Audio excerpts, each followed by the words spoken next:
प्रचार के लिए पहुंचे हुए हैं उत्तर प्रदेश के सीएम योगी आदित्यनाथ। सुनते हैं। समाजवादी पार्टी की सरकार के समय जब भी कोई पर्व और त्योहार आता था, एक दंगा शुरू हो जाता था। बेटी सड़क पे नहीं निकल सकती थी, व्यापारी की संपत्ति पर कभी भी ये लोग कब्जा करते थे, किसान के ट्यूबवेल में चोरी कर लेते थे, गाय और भैंस की भी चोरी हो जाती थी। यही तो करते थे लोग। और जो जितना बड़ा डकैत होता था, जितना बड़ा माफिया होता था, उसको समाजवादी पार्टी में उतना बड़ा ओहदा मिल जाता था। यही तो इनकी पहचान थी।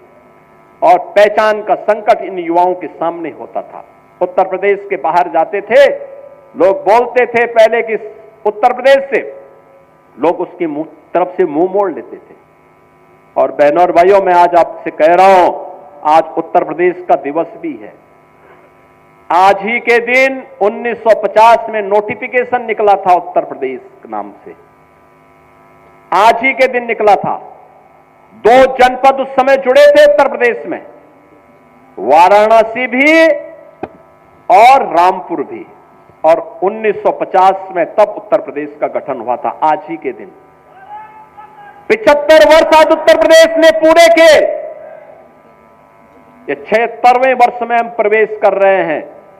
और इन 76 वर्षों में अगर आप देखेंगे तो जिस गौरव के साथ उत्तर प्रदेश का नागरिक सिर उठा करके पूरे देश के अंदर जाएगा, हर व्यक्ति अयोध्या के साथ साथ उत्तर प्रदेश के नाम पर भी आपको सम्मान देने को आज तैयार है। और बहनों और भाइयों, इसी उत्तर प्रदेश को आगे बढ़ाने के लिए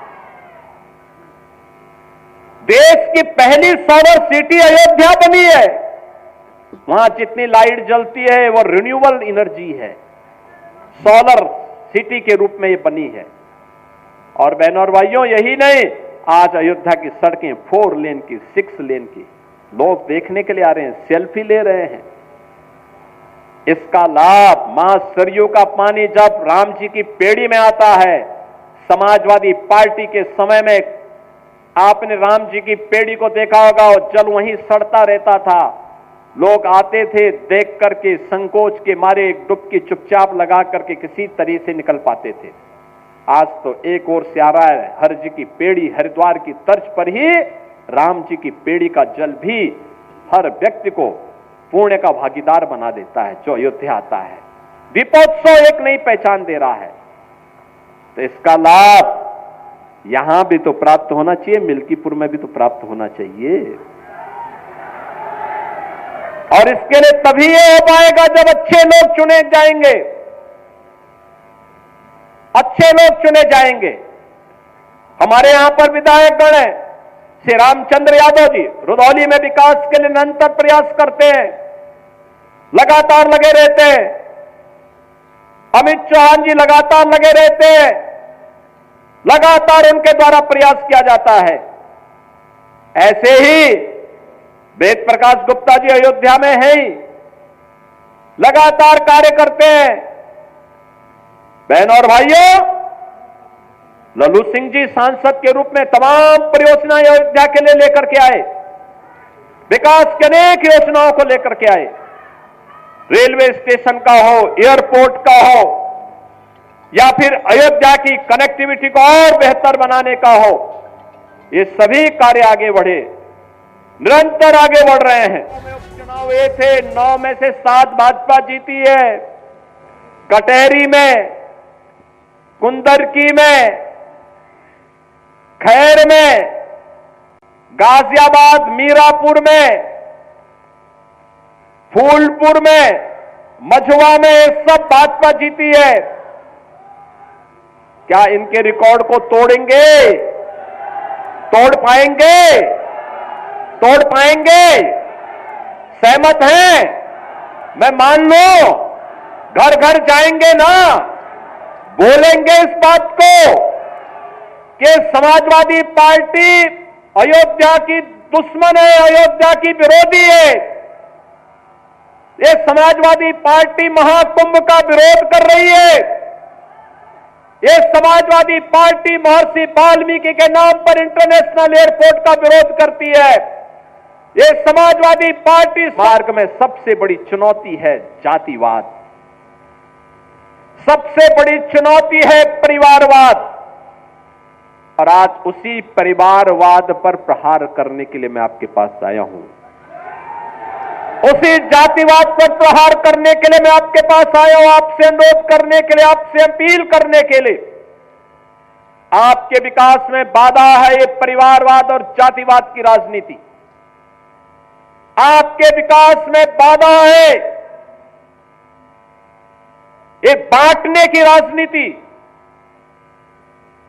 आपकी आस्था के साथ खिलवाड़ है परिवारवाद की राजनीति और जातिवाद की राजनीति। ये जातिवाद की राजनीति वे लोग कर रहे हैं, ये परिवारवाद की राजनीति वे लोग कर रहे हैं जिन्होंने केवल और केवल अपने परिवार की चिंता की, जनता जनार्दन की चिंता नहीं की। किसी दलित, किसी वंचित, किसी पिछड़ी जाति के व्यक्ति का, किसी का भी इन्होंने कभी उत्थान नहीं किया। याद करिए, अयोध्या जनपद का ही पुराना जनपद है अंबेडकर नगर जनपद, इसी से अंबेडकर नगर जनपद बना। और जब ये पुराना जनपद अयोध्या था तब इसी जनपद में पैदा हुए थे स्वर्गीय राम मनोहर लोहिया जी, डॉक्टर राम मनोहर लोहिया। लोहिया जी ने एक बात कही थी समाजवादियों के लिए। उन्होंने कहा था, संपत्ति और संतति के चक्कर में जो पड़े वह समाजवादी नहीं। आप मुझे बताओ, ये आज के समाजवादी तो संपत्ति के ही चक्कर में ज्यादा पड़े हैं। महाकुंभ का एक ही संदेश, एकता से ही अखंड रहेगा ये देश। सब कुछ देश के लिए, सब कुछ देश के लिए,